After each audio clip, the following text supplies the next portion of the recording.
लालच से बनी थी, और दूसरी तरफ मोहन, जिसकी ईमानदारी ने उसे थका तो दिया था पर झुकाया नहीं था। रमेश को देखते ही मोहन ने अपनी फटी चादर सही की, पर रमेश की नजरों में छिपे कानों से अरे ओ मोहन भाई, कहाँ चले सुबह सुबह अपनी इस बूढ़ी कुल्हाड़ी को लेकर? फिर वही सूखी टहनियां ढूंढने? मरे हुए पेड़ तो अब शमशान में भी नहीं मिलते, तुम अब भी जंगल में उन्हें खोज रहे हो। राम राम रमेश भाई, बस कर्म कर रहा हूँ, नसीब में जो होगा मिल जाएगा। भाई नसीब हाथों की लकीरों में नहीं, कुल्हाड़ी की धार में होता है। देखो मेरी गाड़ी ताजी लकड़ियों से लदी है, शहर पहुँचते ही गड्डियाँ हाथ में होंगी, और तुम्हारी हड्डियों की गिनती दूर से हो रही है।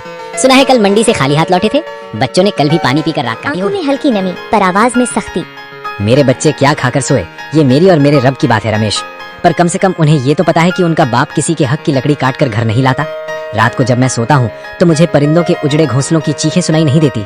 रमेश, आदर्शों से पेट नहीं भरता मोहन, ये जो तुम ईमान ईमान की माला जपते हो ना, इसी ने तुम्हें इस हाल में पहुंचाया है। तुम्हारी विमला बेचारी फटी साड़ी सिल सिल कर थक गई है, और तुम यहाँ जंगलों में भूत बनकर घूम रहे हो। लोग तुम्हें ईमानदार नहीं मूर्ख कहते हैं। थोड़ा दिमाग चलाओ, मेरी तरह हरे पेड़ काटो, 2 दिन में घर की छत बदल जाएगी।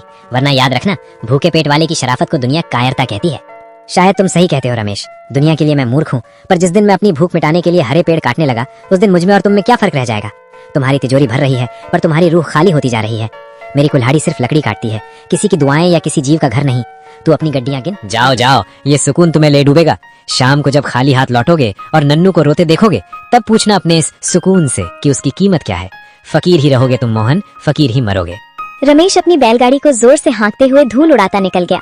मोहन वहीं खड़ा धूल साफ करता रहा। उसकी आंखों में आंसू थे, पर दिल में एक अजीब सा संकल्प। उसने अपनी कुल्हाड़ी मजबूती से पकड़ी और उस घने जंगल की ओर कदम बढ़ा गए, जहां आज उसकी परीक्षा होने वाली थी।